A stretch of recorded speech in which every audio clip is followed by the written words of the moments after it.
As you're eating dinner or watching reruns on TV, they're watching. As you sit at your computer late at night, they're watching. When you walk from your bedroom to the bathroom late at night, you can be certain that they're watching. They watch everything you do. They listen to every little sound you make. They're with you every second of the day and every day of the year. Who are they, you may ask?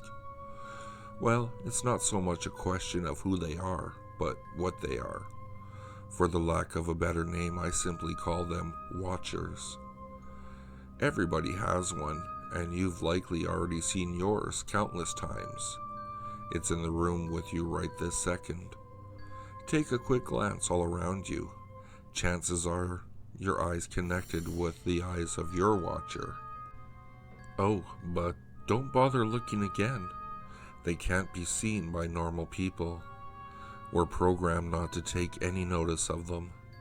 They could be anywhere though, hiding behind chairs in your dining room, watching you from atop your refrigerator, staring at you from underneath your desk as you do work, peeping at you from the end of your bed as you sleep. Some people are chosen, however, chosen to be the few unfortunate bunch that gets to see their watcher. I am one of these unlucky few. They're never fully exposed, but the sight of one is sight to pity. They're almost always hunched over in a fetal position, their small, pale, bony body looking as if it would be crushed under the weight of its large head. They have large, black, soulless eyes that are always staring right into yours, always watching you, judging you. It starts slow, being able to see them. In the course of a few weeks, you'll begin to see small movements in your peripheral vision. You will throw these occurrences off as normal, well, until the noises begin. The noises gradually get more and more defined over 2 or 3 weeks. In my experience, it was the slow padding of feet shuffling across my hardwood floor as I was trying to sleep.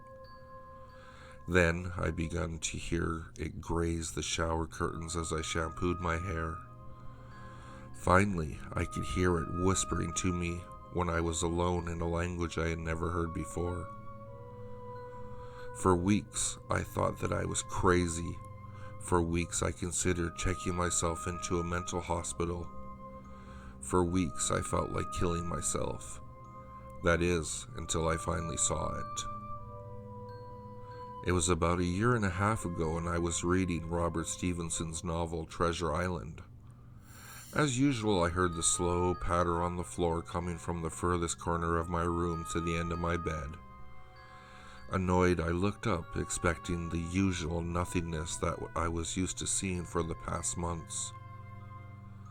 When I looked up, it was the same sight I was used to seeing. There was, however, something about this sight that made me feel uneasy. Finally, I noticed it staring at me from between the bars at the end of my bed. I could just see the outline of its head in the dark of night. I quickly looked back at my book, acting as if I hadn't seen it, in hopes that it would just go away. I sat there paralyzed for what seemed like half an hour before I looked up again. It was still there, staring at me, looking at me, watching me. You've likely had this same experience. The difference is that you didn't notice it watching you. You're not supposed to notice it. It doesn't want to be noticed. After a few days, I began seeing it everywhere, looking up at me from under the table while I ate dinner, in passing cars on my way to work. My watcher appeared everywhere. I scream at it to go away, but it just stares at me. I throw things at it, but it doesn't move. My girlfriend and friends all left me because they thought I was acting psychotic. My family keeps telling me they can't help me, but I don't need help. I just need to stare back, and it'll go away. I rarely move anymore. I figure that if I bore it, it'll finally leave. I'll just have to sit here and watch it. I'm always watching it.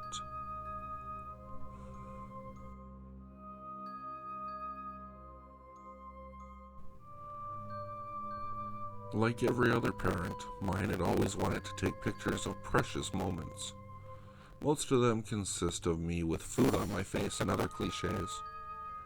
I recently found a box of these photos. They were all old Polaroids. I still have the camera that was used to take them. I took a stack of the pictures out of the box and started looking through them. About halfway through the stack I noticed something. A small black smudge. I thought it was just something on the lens, but it seemed to appear in every photo, and gradually got bigger as I grew older, within all the pictures. I had finished that stack and decided to move on to the next. And there it was again, that same black spot in the corner. I quickly flipped through them, my eyes barely glazing over the picture before changing into the next. I had gone through about 8 years worth of photos when I started to see something in the black spot. Outlines of something that was barely visible. I looked closely at each photograph, trying to find out what it was. Like always, as I progressed, it got closer and closer. I gasped as I looked at one picture. What I initially thought was just a smudge had turned into a face. It was slightly transparent. It had 2 large pits for eyes. A big, wide, toothy, evil-looking grin. It was so close, much closer than it had ever been. The mask was hovering behind my smiling 12-year-old self.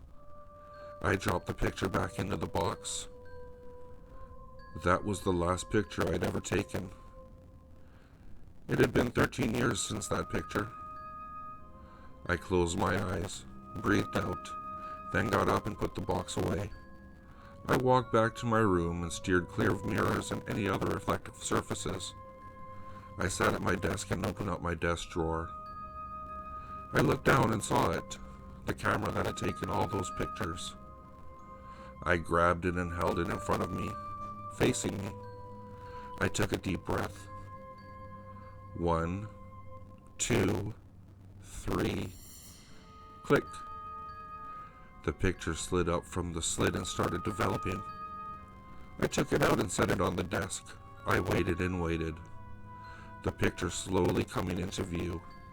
I got up from the desk and walked over to my bed, grabbing my book and slowly making my way to the desk. I set the book down gently and closed my eyes. I patted around for the picture. Once found, I picked it up and held it in front of my face. I quickly opened my eyes and screamed. I didn't see me. I saw nothing of mine. All I saw was that face.